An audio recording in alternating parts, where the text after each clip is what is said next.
好，来看看今天小狼给大伙带来自于我们的巅峰幸运萝卜啊，给大伙表演的这么一个恐龙螳螂 Plus 啊。这个版本呢不多说，之前我做过一个版本啊，就是做过这个版本，就是赵云跳 A 呢可以嘎嘎一顿踢晕啊，比较玩赖。这个呢关羽你可以看到上来的骑马，很多人说这个版本看起来好无双好变态，其实这个版本呢理论上来讲呢并不是想象中的那么简单。对于大神来说，玩什么版本都简单，就不多说。这边你可以看到啊，这里面这一个下跳，它对吧？还有下上手，它这个可以放出这个火箭的这个箭，对吧？这个箭的这个攻击效果，就是看起来好像很变态。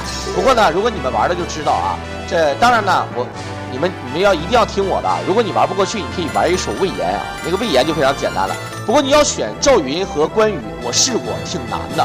就他是变态，我告诉你，他真的很变态，但真挺难的啊。这个版本呢，首先呢，关羽呢，这个是比赵云的这个速通要慢，但是呢，这里面跟大家伙说，它基于的是咱们的战狼版，大家伙了解啊，战狼呢，目前为止能一命通关的人都是狠人啊，对吧？何况呢，这是 BOSS 的血量在战狼的基础上呢，还血量乘以2，然后呢，战狼的话就是小兵 BOSS 数量都乘以2，然后 AI 呢非常高，攻击欲望也非常高，咱们玩的是困难难度啊。说这个版本呢，你们可以去挑战一下，但是呢，如果你学会了它精髓啊，猥琐的话还可以。这个版本真的没有你们想象中的那么简单啊，你们试一下就知道了啊。我当时也是，我还玩了一个怒之铁拳的版本，可以选那个街霸里边那个猴鬼。一上来跳起来发波，叭叭叭叭发波啊，非常牛逼，但是很难啊，但是很难啊，信我，真的啊。好，聊会儿啊，我这就在跟大伙聊啊，就在跟大伙聊的啊。今天这个咱们12楼救人来晚了，其实看这个 ID 啊，我一看就真的特别亲切啊。今天第一天回来。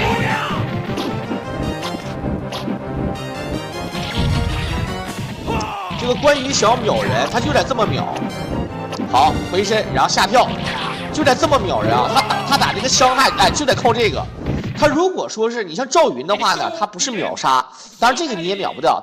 你别看这个，他是大概是按照这个离点来算的话呢，它是双倍血量，也就相当于不到一个夏侯惇的血量，他也得用3、4、4才能秒掉。而那个赵云呢，全程踢，赵云的踢呢，可以不把人打倒，他可以一直晕，啊，大家伙能理解吧？他打的话是一直晕。那这里面很多人说，那这个看起来好像很简单。我告诉你，只要是大神玩游戏啊，他即便是不玩原版的，你也看出来，我感觉可简单了，你玩你就知道了啊。对，好，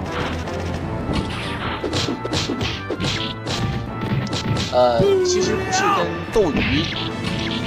是我一直5年的约都没有到，我是10月31号才到啊，懂的都懂啊，懂的都懂。咱这个看呐，虽然说是一个娱乐版，但是呢也跟着看啊。直播呢就这点非常好，其实大体上来讲呢，我也是刚刚回来，没有什么节奏啊，没什么节目，包括文哥呢可能有什么这个建议提议啊，但是咱们慢慢来。刚回来的话呢，咱们还是普通来讲啊，这个。你别看这个版本怎么样，直播的时候可能这个人和人不一样。你看这个版本，然后你给它剪辑成了精编版，或者说不光是这个版本吧，有很多做那个骇客版的啊，就经常做吧上传视频，啊，整个1、2分钟、5、6分钟呢，那点击率非常的高。这个呢就是我狼的激情陪聊项目，我把基本上的套路给大家伙讲一讲之后，对吧？讲一讲基本的套路之后呢，然后呢咱们基本上就可以这个，对吧？跟大家伙唠唠嗑了啊。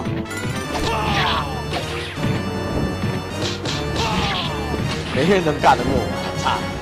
我不这么觉得，我觉得3人属性必有我是，而且人有人取的你，对吧？啊，白头发那个是谁？白头发是什么鬼啊？这里面血杀没什么效果啊，血杀的话就是2边波。如果有人玩过那个《三国志2》的达人版，对吧？我觉得《三国志2》到目前为止，我觉得最神奇的还是那个战狼版。战狼版是最嚣张的啊！我不知道，我没有看到那个竞速版的那个录像啊。如果有的话，我可以接收一下啊。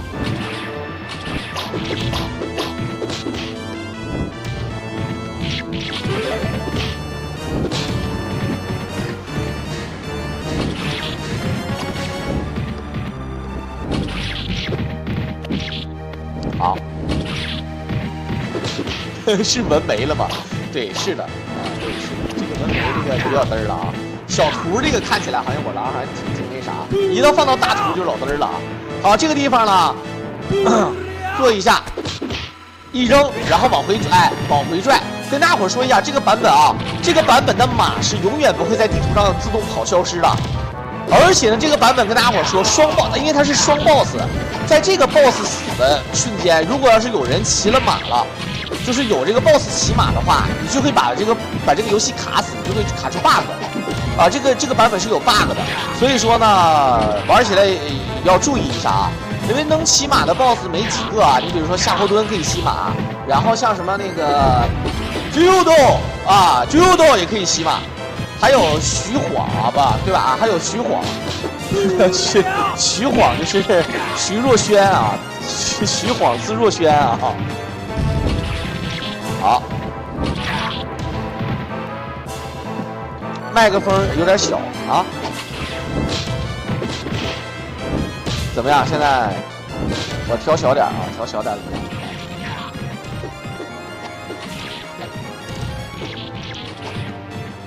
我这就是纹没了，结果没纹明白，咋没纹明白啊？对，我现在去不了，因为得到期了才能去，5年之期已到。这么说吧，5年，你知道这5年我是怎么过来的吗？你知道吗？啊，不是，那个我之前我还问过灰灰和老齐，啊，应该说没问老齐，我直接问的灰灰啊，我说灰老板，我说那个，我说我看你去那边了。啊，怎么样啊？我说灰老板，我说哎，我说咱们都是一起的，都是5年的，怎么你现在可以了吗？他说我们到期了，3月31号就到期了。我说那咱们不一起吗？我是10月31号，他说我3月31号。结果他愚人节当天就转到那边去了嘛，对吧？说这个意思，我以为是刘若英。哎，刚才我的马班长一手办卡。我没看到啊 ，sorry 啊，这边哎呀 ，sorry， 好，哎，这里面许褚啊拿着一个魏，大锤子上写个魏，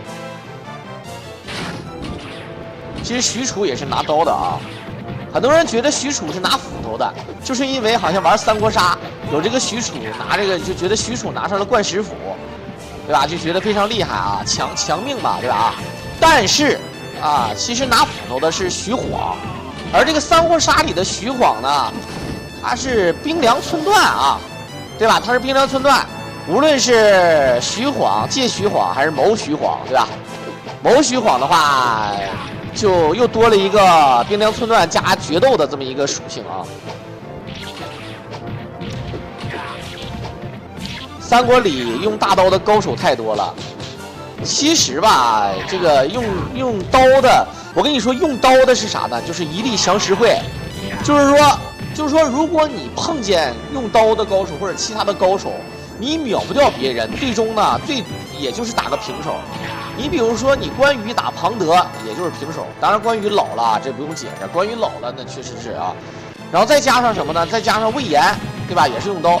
基本上用刀的人啊，就是说。粤菜专用，对吧？相反的，像什么，像方天画戟呀、丈八蛇矛啊，像这些才是正儿八经的，用这种武器的才厉害，超级长的武器啊。OK， 这里面你看这个打单秒就秒的比较好啊，打这个 BOSS 没啥压力，这个 BOSS 长得胖，啊，这么大一坨啊，就非常简单，一个下跳，唰完事儿，用弓的高手都有谁？三国里面用弓的高手排名第2，我这么说吧，排名第2，如果是吕布，第1也应该不是黄忠。反正吕布的，反正这么说吧，张飞是在《三国演义》里面有明确的心理描写啊。张飞的描写是，这个先是纪灵，纪灵是什么呢？纪灵是60步。啊，是60步，觉得没问题，我可以射到那个脊上的小针儿。张飞呢说是啥？张飞说我80步可以射到，而这个吕布呢是120步都可以射到这个几中的那个小身穿过去啊。所以说吕布的这个攻术啊是非常厉害。吕布他不像你们想象中的啊，只是说好像那个马上的这个战术非常厉害啊，他18般武艺样样精通的啊。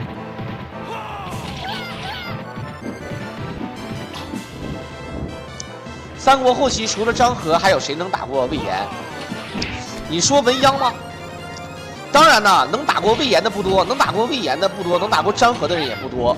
重要的并不是说他俩单挑有多厉害，是他俩的军事管理才能，无论是军事战术，还是说管兵怎么分兵，怎么这个安营扎寨啊，怎么这个奇袭，怎么这个暗度陈，怎么用这个计谋啊，他是作为主将，对吧？配合他的一些军中的一些参将参谋，他能打出更高效果。而你像有一些纯这种武将啊，对吧？就不是你想象中那样的。你比如说《三国战记2》里面有一个武将叫牛金，这个牛金呢，作为曹军路线的一个 BOSS， 如果你打吴军路线，你没有这个 BOSS 了。而这个牛金呢，在《三国演义》当中也演得非常明白，就是他作为曹人的部将，对吧？对吧？他带了800人，坚守了1万人的周瑜的这个进攻，坚持了2个时辰，也就是4个小时。没有处于下风啊，当然最终呢也确实战败啊。但是你想啊，那不一样的啊，那是白天没有计谋，硬碰硬的打仗，就是为拖延时间。这个牛金呢，就是一员猛将，他作为一员猛将，你说他打仗厉害吗？当然厉害，但是他再厉害吧，他也不是说能带兵当主将，能够对吧？这个攻城拔寨或者坚守或者怎么地的啊，他就不像你想象中那个样子啊，对吧？对，应该说用功的话呢，吕布我认为是第一，然后呢，年轻时候的黄忠应该是第2，第3的话呢，应该是张飞，应该是张飞啊。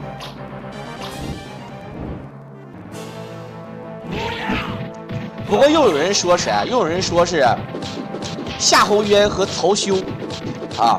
有人说夏侯渊和曹休的这个攻术啊，弓箭之术非常厉害，但是我不觉得他们比张飞厉害，我不觉得比张飞厉害啊。张飞这个人我太了解了啊，描写的这个人就是一个纯光明磊落的人，他有一说一，他不带给自己吹牛逼的，也不带这个就是说这个替损别人的，他觉得别人什么样就是什么样。比如说他瞧不起吕布是因为吕布的人品不好，但他并不是瞧不起吕布的武艺不好。他自己知道吕布的武艺是顶呱呱的，他只不过觉得吕布的人品不好，但是我就是骂你啊，你就能把我怎么样，对吧？啊，所以说这个按照内心描写来讲啊，这个我觉得第3应该是张飞。有人说是夏侯渊和曹休啊，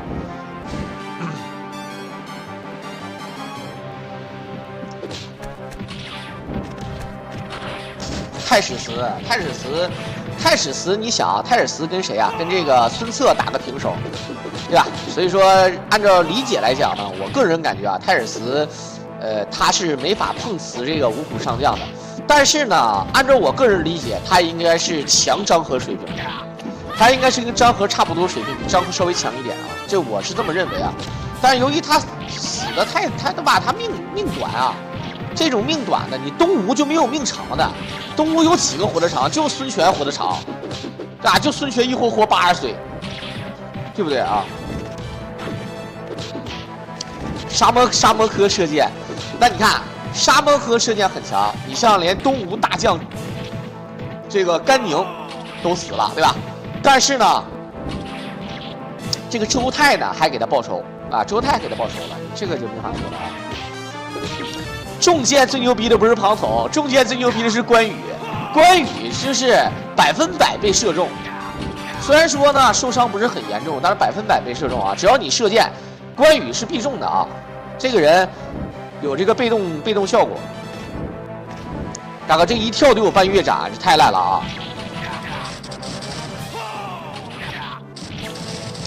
录像回归了没有？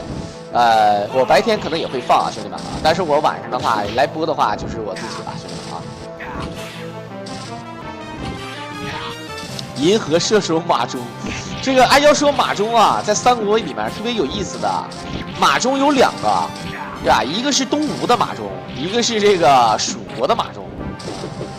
但凡姓马的人都喜欢叫马神，可能是因为三国杀的梗。吧？马神，你像这个当初的剑马超，是吧？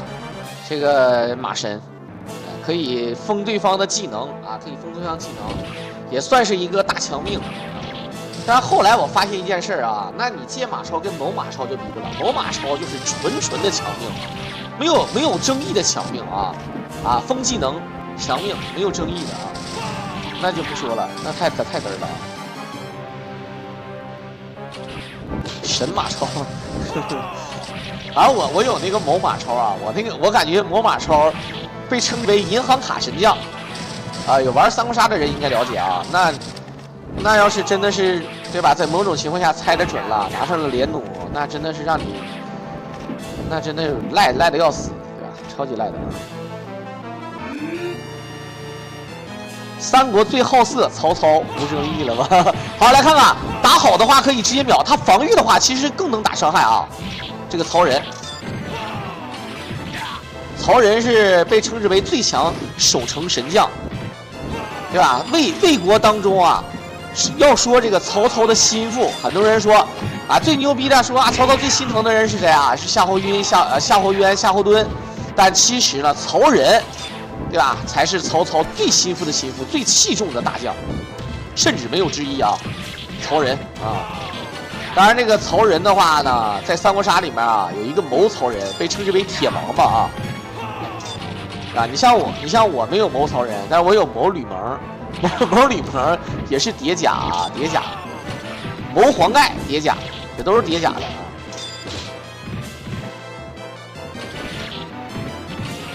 S1比赛结束了，以后再有比赛我也会说的啊。我今天看了一下，好像没有什么大型的比赛，我就没说啊。然后有机会有大型的比赛，什么全国97、98，还有怀佑哥说的那个 FC 我也会的啊，没毛病的啊。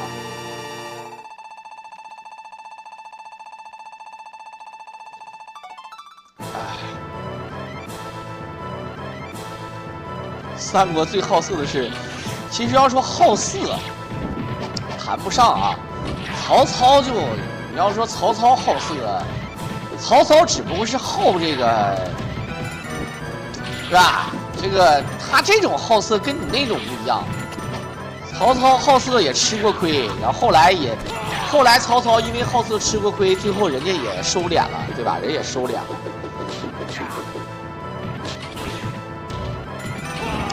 赵云啊，赵云其实也谈不上杂号将军啊。咱们说这个按照官职来讲呢，很多人会认为，我跟你们讲啊，这里面我给赵云也不是非得说跟大伙这个有的弹幕的小伙伴，比如说我们12楼救人啊，都是咱们老粉了。但是我这里面并没有说一唱反调。哎，你看他的 AI 非常高，这个小兵的 AI 很高啊，你不要觉得 AI 低，你看他的移动路线你就知道了。这个赵云呢，咱们大家伙都了解，我不知道大伙玩没玩过王者荣耀。王者荣耀呢，在这个赛季的有一个活动，可以拿一个宝箱，好像是那个 Hello Kitty 和那个库洛米的联动啊，也就是咱们2024年今天啊，这个今年的一个活动啊，有一个宝箱，有一个芈月的红桃皇后啊，有一个是后羿的一个勇者皮肤，还有一个呢就是赵云的白执事。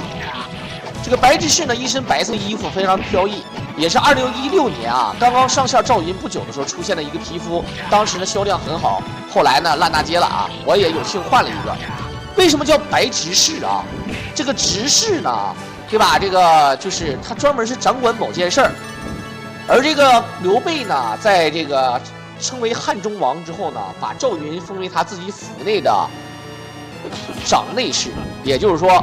他的事儿呢是关于他那家的事儿，也就是说啊，我跟你们讲啊，有很多事儿呢，甚至连关羽和张飞都管不了，但赵云能管。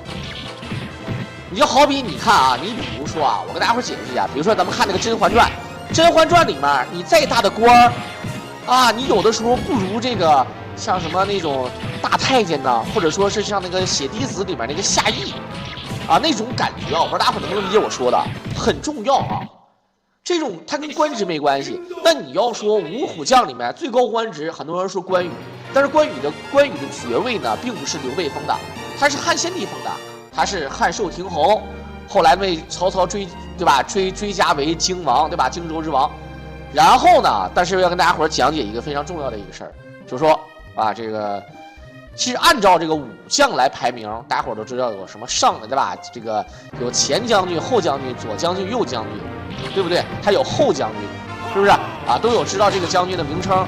但事实上呢，如果按照官职来封的话，最高的官职呢是大将军，再往上呢有一个小升级叫大司马，也是跟武官有关啊。这两个职位的职能呢不是一样，但它的这个效果是一样的，而且基本上同时只有一个，不会存在两个，对吧？啊，不会说又有一个大司马，又有个大将军的。这里面咱先按下不表啊。但事实上呢，再往下呢就是这个骠骑大将军。咱们看这个《三国战记》，你玩《三国战记》，当你通关之后，排名第一名就是骠骑大将军。第二名叫车骑将军，也就是武官当中的老三，老二是骠骑将军啊。这里面跟大家伙讲，那在最开始汉中王的时候，那谁才是正儿八经的武将当中的官职最高？其实是马超，马超是骠骑大将军，你也可以叫骠骑将军啊，对吧？这个马超呢，他的官职最高，但是呢，他没有实权，这个东西是吧？比如说，现在我跟你说，我封你个副国级，让你回京城养老，那你也没招，职位高没有用，对吧？能理解吧？啊，马超呢也是半路出家，半路投降刘备，是吧？所以说不得不防，官职很高，但是也就那么回事儿啊，懂得都懂，不懂别问了啊，对不对？而这个张飞呢，作为车骑将军，老三，张飞其实是最掌握实权的。对吧？他有自己的兵符，能理解吧？啊，所以说你看，在关羽死后，对吧？这个张飞带本部兵马，很强壮的一股势力啊，很强壮的一股势力啊。但张飞后来被范江和张达直接在睡梦当中割去首级啊，死得非常惨，懂的都懂。好，感谢我们的马班长，还有我们的大七哥，一人一张大金卡支持我了啊！感谢，坠卡了啊！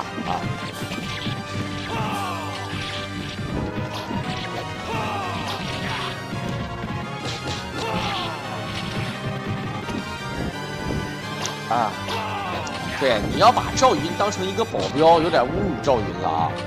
说实话啊，这个其实要说难听点，你们可能不相信，这个刘备啊，按照主公来讲，刘备的武力值，按照《三国演义》来讲啊，咱不能说按正史啊，这个刘备的武力值是相当高的。很多人说，那这但凡能当主公的，你算一下啊，除了我跟你说，除了孙坚，还有孙策，啊，除了孙坚和孙策之外，就是刘备了，没有别人了，没有再比他作为主公来讲强的。真的，你们想一下啊，你们算一算啊，没有的啊。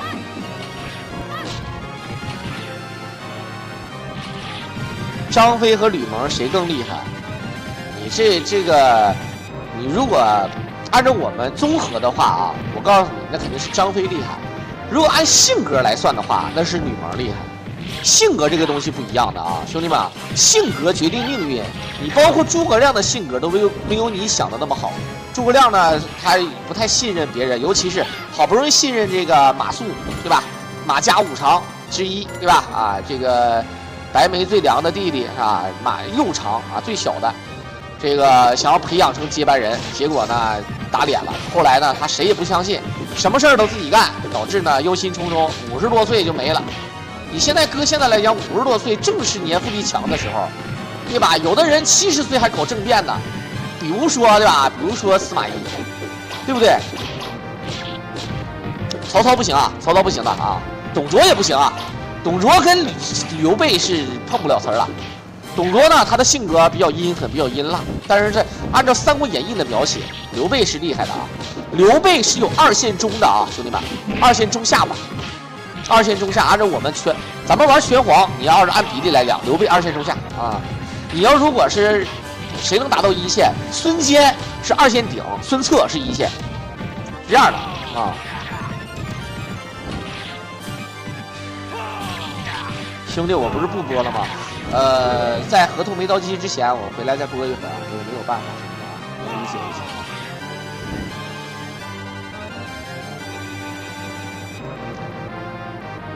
吕布当然是 S 了，吕布是强 S 加的啊。吕布是断层是第一吧，往后才能排得上张飞什么的。吕布打得过项羽吧？那你不如问问黄飞鸿能不能打得过肯啊？好，哇，这个地图也是啊，这个地图的 BOSS 好像也有说法，秒的过程当中啊，对待不能一起打死，得一个一个打。马腾不行啊，很多人问马腾怎么样，我跟你们讲，马腾是不行的啊。这个因为大伙儿可能不太了解，就是说按照这个《三国演义》的描写呢，这个马腾，他在这个镇守西羌。他作为这个英良之役的时候，你会发现啊，马腾跟韩遂他俩抱绑在一块儿，而这个马超才是马腾在镇守西方的资本，让人觉得很厉害的啊。但是马腾呢，我印象最深的还是啥？咱们玩那个《三国群英传》，对吧？《三国群英传》里面，这个马腾的镇守西边，我们有一种玩法，就是对吧？一个军师配一个武将，然后去破这个15人这个西凉，啊，破这个城。15人城呢，包括马良、马岱、马铁，乱马七糟的啊。这15人城怎么破啊？马腾的话一般了啊，武将计也不行。当然，咱们拿游戏看也不准，因为马腾呢，他在这个《三国演义》里面，主要呢就是对这个对吧？第一，他是国王，他老背锅，啊，他老背锅。第二呢，这个马腾呢，这个参与衣带诏的事儿，后来呢被曹操骗进了当时这个曹操的根据地，啊，许都，然后直接被斩首。后来马超就急眼了嘛，啊，对吧？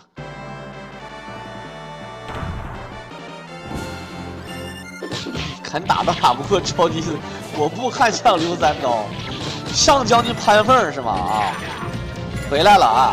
对，回来了，暂时回来了啊，合同还有将近6个月，所以说5月零30天啊，将近6个月。好，感谢我们的这个石城风云变啊赠送的大气，还有猫瑞奥赠送的南海蝴蝶。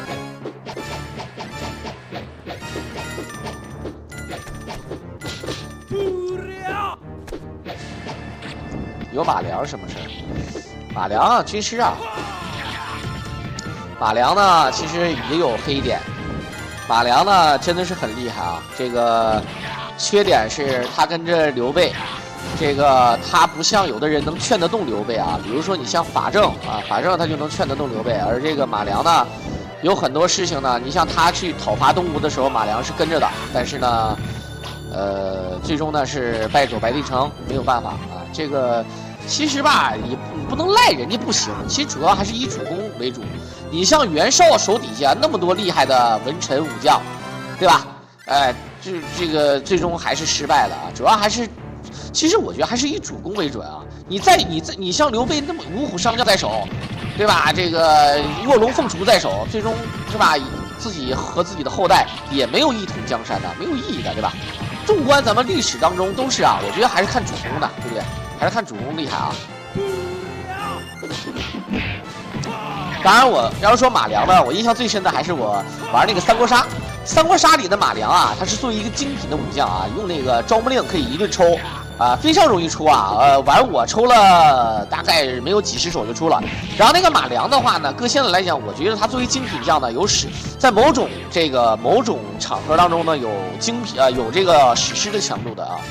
这个也不知道可能有人不会玩啊，我跟大伙讲解一下，就以前玩三国杀不是杀就是闪，无中生有，顺手牵羊的。他是用完了一个技能之后，哎，他就可以这个给自己的队友，就是你比如说你用了一张什么牌，啊，你本回合用完的这个牌呢，就是第一次用，你可以把这个牌给自己的队友，然后呢，每次在本回合多获得的牌呢，就可以再多摸一张牌。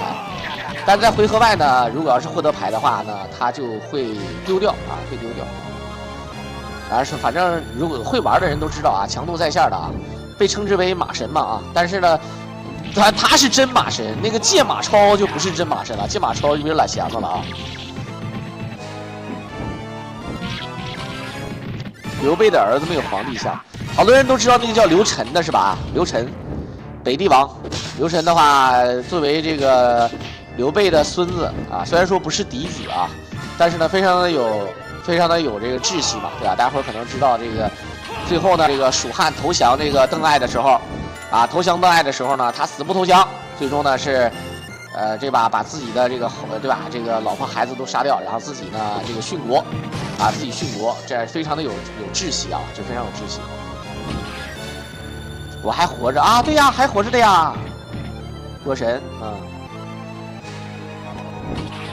此刻唯有死战，对。所以说在三国杀里面啊，因为我们讲解游戏啊，有什么游戏都有嘛啊。这个三国杀里面呢，它就是可以把所有的牌当做一个决斗来用啊，当做一个决斗来用。这个唯有死战，你要说它厉害吧，我觉得还好吧。蜀国小文鸯，单挑最猛的目前还是文鸯，魏文鸯应该是单挑最猛的。反正这里面我们三国杀啊，它就作为一个卡牌游戏啊。反正我入坑比较晚，我玩的早08年我就玩，但是呢那时候的标包玩到火包我就不玩了。现在都已经，对吧？威震华夏的武圣关羽可以用红色牌当杀的神技，但现在你那关羽再猛没有用了，那是吧？那前两天出了个谋关羽，跟82年的大傻逼似的啊，我就不解释了啊。OK， 落下来，马上是张辽。最近去哪里了？我们，因为去年跟斗鱼有一定的，对吧？我不解释了。现在回来的话，也是因为有合同在，所以说该播，啊，播完之后再说吧啊。这里面它的下跳，哎，你看有危险的，这个版本不是你想象中那么简单啊。它这个下跳和下上手的时候会有这个剑，这个用这个剑去秒，但是有危险。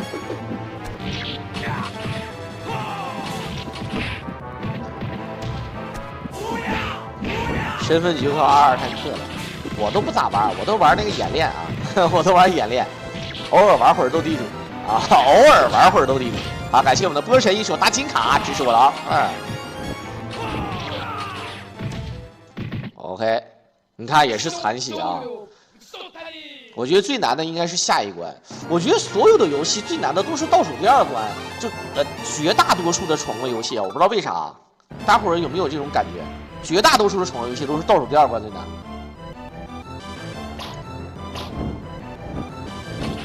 王者玩不了，王者确实有点难受的。哎，番茄哥5飞了，感谢番茄哥，我没记错的话已经5飞了，我勒个去！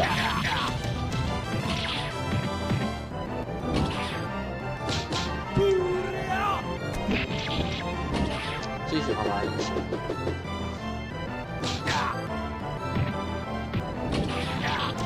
老板糊涂啊，老板糊涂。关某的大刀不斩老六。其实我作为一个解说啊，我其实挺多元化的。这个你像我喜欢三国，对吧？无论是影视剧呀，除非是一傻逼剧，我是真不看啊。无论是影视剧啊，还是一些游戏啊，我都会去玩一玩、看一看啊，对吧？你像文哥七星转身啊，七星转生，虽然说谈不上超级大神，但是在平民玩家当中啊，也算是顶尖了啊。有机会也可以把文哥据说已经吕布挑战这个一命成功了，是吧啊？但是呢，什么时候再上升个难度，我就不知道了啊。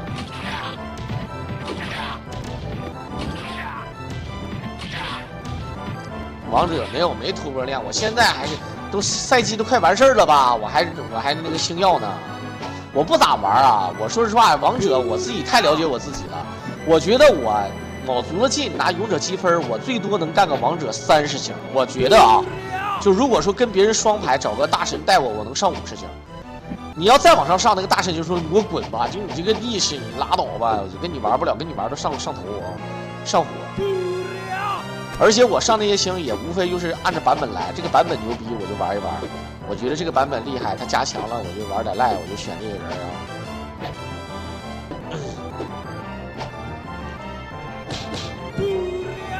天赋喷得过祢衡否？什么意思？祢衡的话，他主要他是有才华，很多人都说祢衡击鼓骂曹，人家骂曹就跟陈琳似的，人家有一套的啊。他不是像咱们那个沈阳小伙骂那个小佛，什么哈尔滨欣欣啥的，不是那个，不是那个李雪花那个啊，人家骂是有学问的骂你，他不是瞎骂你，你知道吧？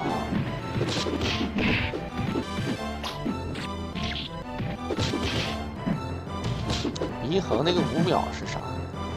三国杀里的祢衡特别有意思啊！三国杀里的祢衡，对吧？这个被称之为单挑小王子，打文鸯肯定是打不过，但是呢很厉害啊！他可以无视距离，无视出牌的这个次数啊，无论是9还是普通牌都可以出，对吧？这个可以连出5张杀，缺点是时间越来越短。然后呢，一旦5张出完了之后呢，狂踩嘛，一旦5张出完之后就直接就弃牌阶段啊，你也没法再用了，无论什么牌都用不了。当然弃牌的时候选择不同的花色，可以弃掉敌人1张牌而已。啊，单挑还行，还行。好，这个里面啊，其实你看，他这个给一个猪，我觉得这个地方就简单的不行了啊。只要给一个猪，还说啥呀？对不对啊？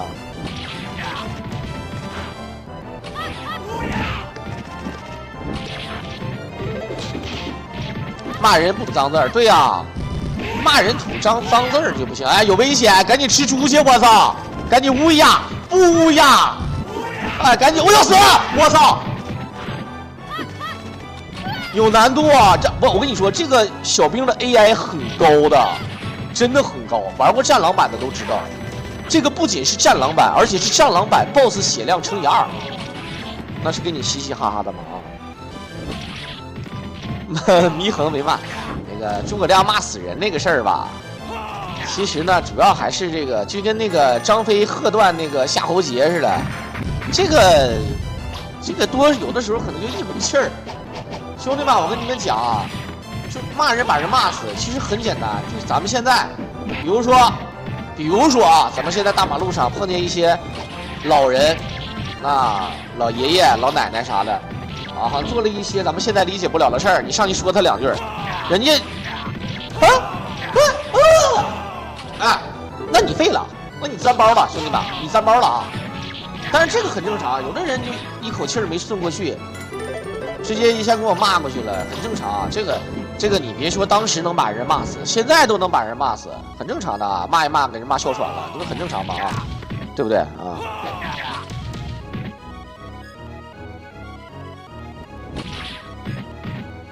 现在神孙权，你说的是啊？我玩手杀，我可能没玩那个 online， 没玩10周年，我不知道其他的。孙权还有神孙权吗？没印象，我不知道。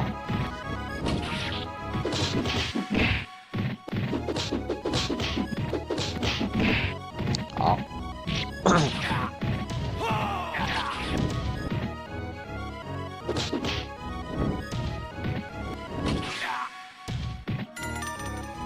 感觉这里面这个关羽戴一个白色的头巾，我不知道以为他是干兰州拉面的，你看他像不像？我说实话，你看这个形象你，他肯定是干兰州拉面的。我记得印象中最深的是2013年啊，我在上海，晚上1点钟我去那个兰州拉面，我去我说给我来个兰州拉面，他说那个。我这么说的，我说给我来个土豆牛肉盖浇饭，他说那个土豆牛肉盖浇饭不好吃，是这个拉面好吃。我说不是好不好吃，我说不好吃，我想吃土豆牛肉盖浇饭，他说不好吃，你吃兰州拉面啊，印象特别深啊。借灵统还是阴间？借灵统是啥？我不知道，我知道灵统是弃牌超过2张，可以弃掉别人1张牌，然后武器或者装备被去掉了，可以弃掉别人2张牌，好像是这么回事。但是借灵统我就忘了啊，其实我印象不是特别深啊，了解不是太多的，我也没那么多武将，我现在才150-160个啊。史诗几个而已，但是有很多我懂而已。但是呢，这个我操，这是赵家吉虎啊！你妈！来看看赵家恩虎啊，借灵桶是掉别人血哦。啊，这眉毛不是像画的，这是纹的啊，嘚儿了这个。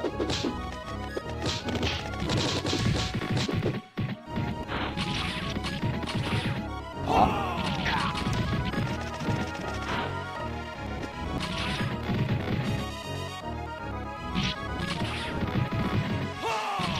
好久不见啊！10周年啊，10周年我不太玩，不太懂。感觉只要哎，兄弟们，你们看没看见？其实只要地图啊比较大，地图比较大呢就好掌握。看没看见？就怕地图又小，然后又有什么远程，还有一些莫名其妙的不可选中的这种，比如说无敌招式，那你是真没招。所以说玩《三国志》啊，就怕那个3美，真的玩《三国志》就怕3美啊。为什么《三国志》的五虎将没有马超换成魏延了？首先啊，我跟你讲啊，这是小日子的《三国志》，并不是咱们的《三国志》历史，也不是《三国演义》，而是根据咱们的《三国演义》改编的。小日子一个叫什么什么公什么什么雅什么志什么写的《三国志》不什么的啊啊，你看吧，有作者的啊。这是个漫画的啊，而且这个漫画呢写的非常的迷，比如说诸葛亮和刘备，他俩都去睡仙女去了啊，等等的啊。反正我也是浅浅的了解了一下，而且呢，这个《三国志》呢，如果是日版的话，就是《三国志》；如果是世界版，或者戏称为美版的话呢，它就是它的人物都变了，变成什么成吉思汗了，啊，什么什么之类的啊，就不是三国的故事了啊，你随便玩了，本身就是一个动作游戏。但是你要问我啊，这《三国志》啊，这个为什么五虎将没有马超变成魏延了？就是他就没有马超这个人儿啊，他写的这个漫画里就没有这个角色啊。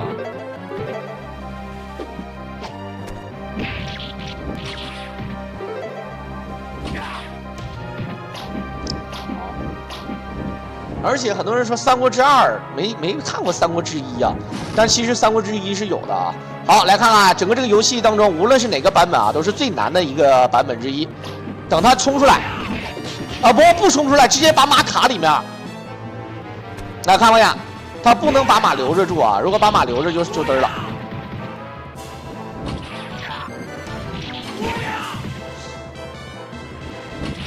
这个徐晃，这个罗马音叫啥？Joko， 这名起的有点硬啊，这个啊，我不想骑马呀。你看他又要回去骑马去，这 boss 老嘚儿了啊，就想回去骑马去。你看这 boss 骑马可猛了，我一骑马就跟傻逼似的啊。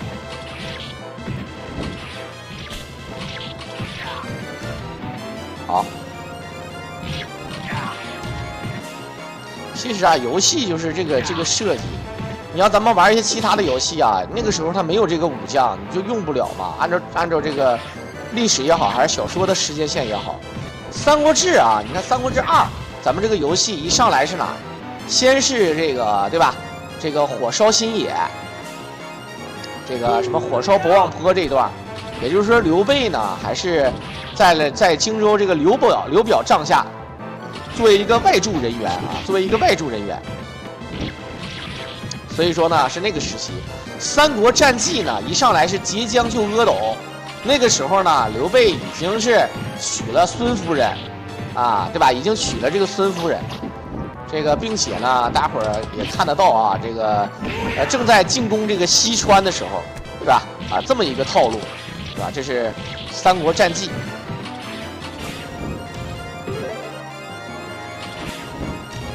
徐若瑄对吧？徐晃字若瑄，手里拿着一个大斧，被魏武卿当啊，被这个魏武卿当是吧？被这个魏武帝曹操称之为周亚夫之风。徐晃，徐公明啊，徐晃字若瑄。好，他这个是有套路啊，没有套路的话真挺难打。完了，我知道战狼版也很难，到目前为止啊，没有一个人说敢保证我在直播打的时候把我不能说把吧，我上了第1把我就能一命通关，很难的了啊，很难的了啊。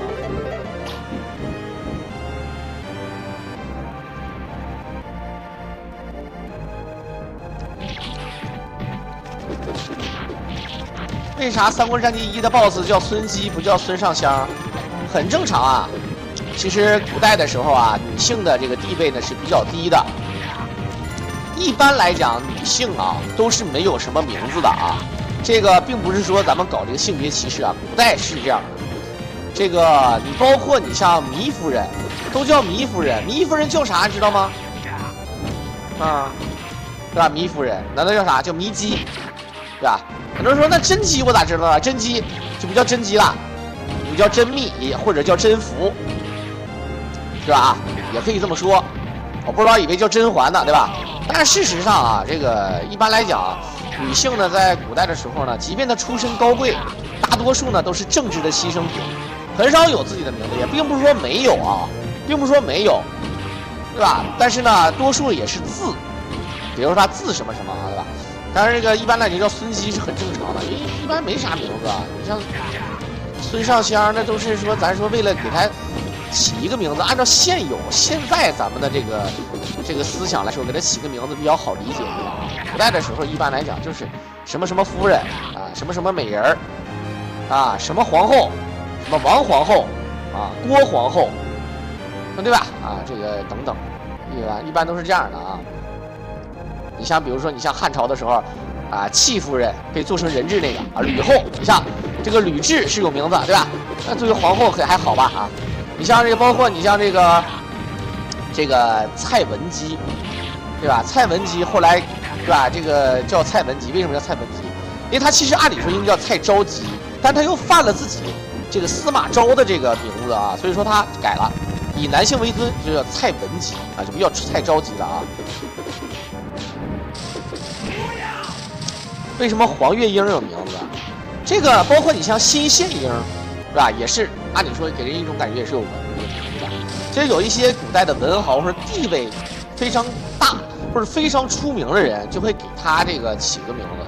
但事实上呢，名字这个东西，它就不是你想，你像吴国泰，你有没有名字都不重要啊，对吧？吴国泰，你像你三国杀里面也有个武将的名字叫吴国泰啊，就是吴国泰嘛啊。武则天，那你要是你是一个时代的符号，比如说你像这个武则天，给自己起个名叫武号，对吧？日月空是吧？但是你那没办法，那你一定要这么起名，那没招的，对吧？那这个人是比较，对吧？比较这个有名的，所以说对吧？他就会给自己整。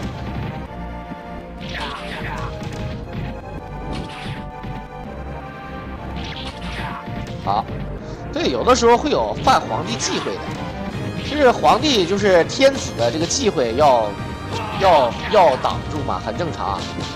像当时咱们看了很多的江湖传说，比如说这个沈万三作为明朝首富，对吧？朱元璋啊，问他说啊，问他这个猪蹄儿是什么蹄儿？他说是万三蹄啊，这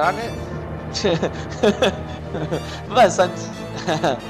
好像他赐他姓朱一样啊，对不对？好，这里面是阿维欧服、吕布。你看我跟你说，就怕这个三美，这三美很恶心的啊。好，有血吧，怎么都行，我就怕没血。雍正的兄弟不也改名字吗？那不光是雍正的兄弟，登基当皇帝，所有的同辈的人都要改一个名的啊，不改不行的啊。当然呢，也有说有例外的把你改回来的，比如说雍正的兄弟啊，老十三胤祥，对吧？本身是改名叫允祥，后来呢，老十三死了之后呢，皇帝赐他啊，这个改回姓，对吧？叫胤祥。当然这个也是真事儿，然后看雍正王朝里面写的也是吧，兄弟情深，对不对？当然，这个是皇帝忌讳这个事儿吧，确实是有说法啊，有说法。